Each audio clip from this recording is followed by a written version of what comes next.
Pablo Emilio Escobar Gaviria. What does this name evoke for you? A criminal? A terrorist? Or perhaps even a hero? The answer to these questions lies deep within the complex personality of Pablo Escobar.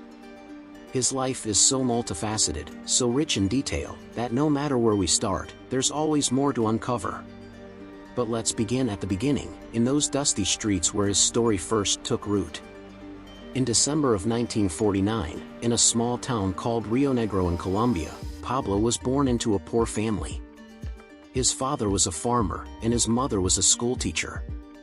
Poverty was their constant companion, but young Pablo's dreams were as vast as the world itself. Even as a child, he knew that he didn't want to live an ordinary life.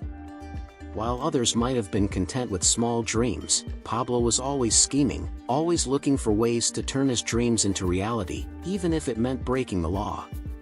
The Escobar family moved to Medellín shortly after Pablo was born.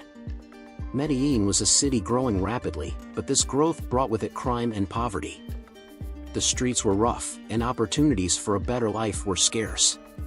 Pablo, growing up in such an environment, quickly learned that survival required more than just hard work, it required cunning and ruthlessness.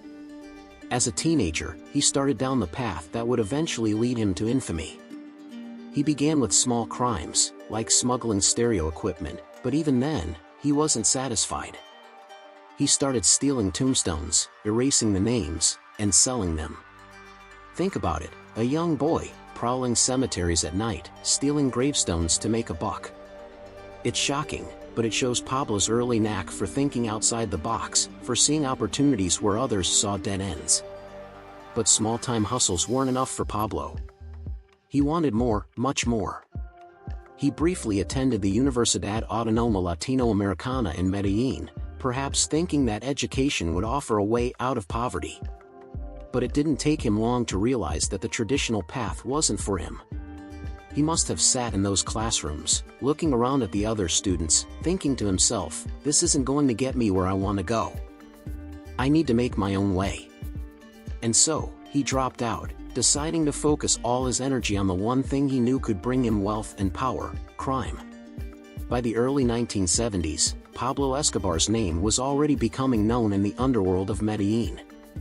He was still involved in relatively small-scale crimes, but he had his eyes on something much bigger: cocaine. At that time, Colombia was beginning to emerge as a major producer of cocaine, but the trade was disorganized, fragmented. Pablo saw the potential, and he saw the gap in leadership. He must have thought to himself, why shouldn't I be the one to control this? Why shouldn't I be the one to turn this into an empire? And so, he did.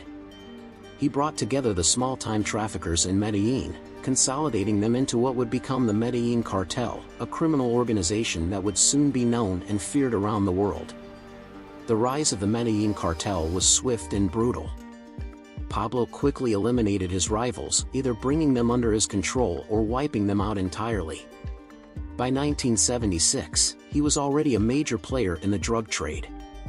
That year, he and his men were caught in Ecuador with 18 kilograms of cocaine. This was his first real test. Would this be the end of his criminal career? Far from it. Pablo managed to turn the situation to his advantage. He offered bribes to the authorities, and when that didn't work, he had the two policemen who testified against him killed. The case against him collapsed. This was a defining moment for Escobar. It showed that he was not just another criminal, he was someone who played by his own rules, someone who could bend the law to his will. From that point on, nothing could stop him. By the 1980s, the Medellín cartel had grown into a full-blown empire. The cartel was smuggling an estimated 70 to 80 tons of cocaine into the United States every month. Think about that for a moment, tons of cocaine, flooding into America, month after month, all orchestrated by one man. The profits were astronomical. Forbes magazine even listed Pablo Escobar as the 7th richest man in the world at the height of his power. But with that kind of money came problems. Where do you stash billions of dollars in illegal cash? Pablo built warehouse after warehouse to store his money, but even then, rats would eat through the bills, and humidity would cause them to rot. It didn't matter, though.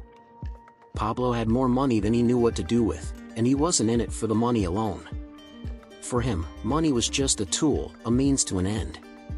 What he really wanted was power. This was the period when Pablo began to cultivate his image as a man of the people. He donated money to build schools, hospitals, and sports stadiums in Medellin's poorest neighborhoods. He handed out cash to the needy, and in return, they idolized him.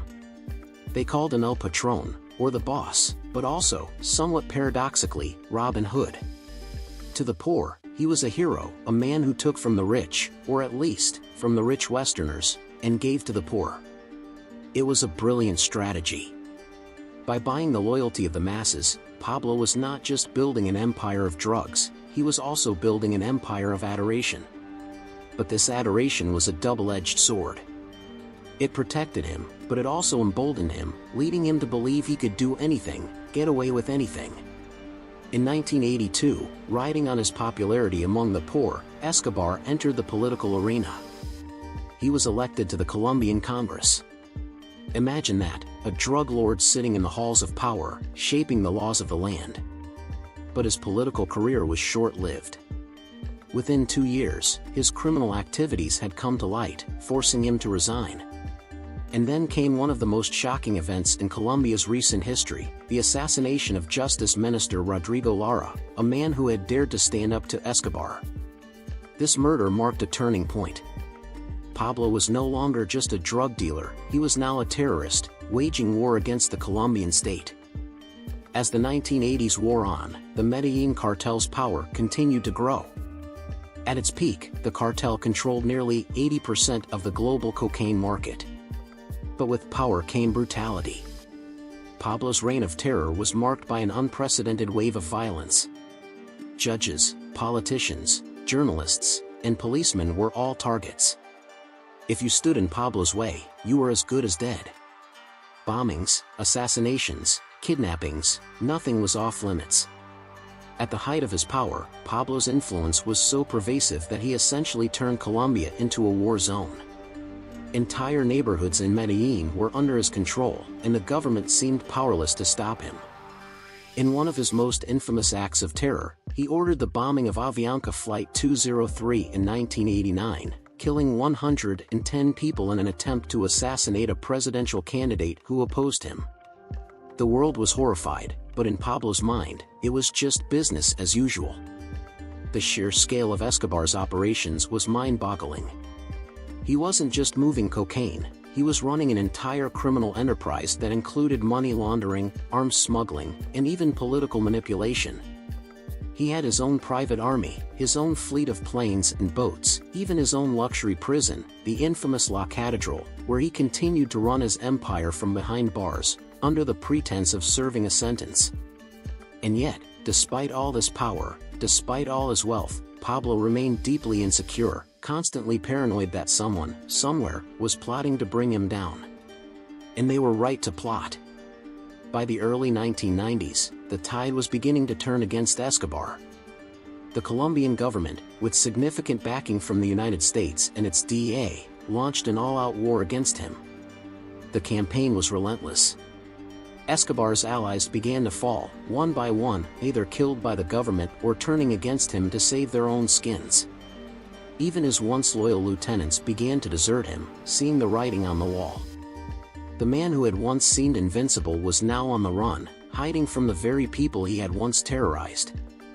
But even as his empire crumbled, Pablo Escobar remained defiant. On December 2, 1993, after years of evading capture, he was finally cornered by Colombian police in a middle-class neighborhood in Medellín. A firefight ensued, and Pablo was shot and killed on the roof of a house where he had been hiding. The exact circumstances of his death remain a subject of debate. Some say he was killed by the police, while others believe he took his own life rather than be captured. Perhaps he chose death over the humiliation of being imprisoned in the United States, where he had become public enemy number one. Pablo Escobar's death marked the end of an era. The Medellín cartel quickly disintegrated without its leader, and Colombia began the slow process of healing from the wounds he had inflicted on the nation. But even in death, Pablo's legacy lived on. His story became the stuff of legend, a cautionary tale about the corrupting power of money and the inevitable downfall that comes with unchecked ambition. Today, Pablo Escobar's name is still spoken in hushed tones in the streets of Medellín. He is remembered both as a monster and a folk hero, a man who brought unimaginable wealth and unprecedented violence to his country. His life is a reminder that the line between good and evil is often blurred, that power can corrupt even the most well-intentioned people, and that in the end, no matter how powerful you are, you cannot escape the consequences of your actions. Pablo Escobar's story is not just a tale of a criminal, it's a reflection of an entire era in Colombian history, a period defined by violence, corruption, and the struggle for power. It's a story that forces us to confront uncomfortable truths about the human condition, about our capacity for both good and evil. And it's a story that will continue to captivate and horrify us for generations to come.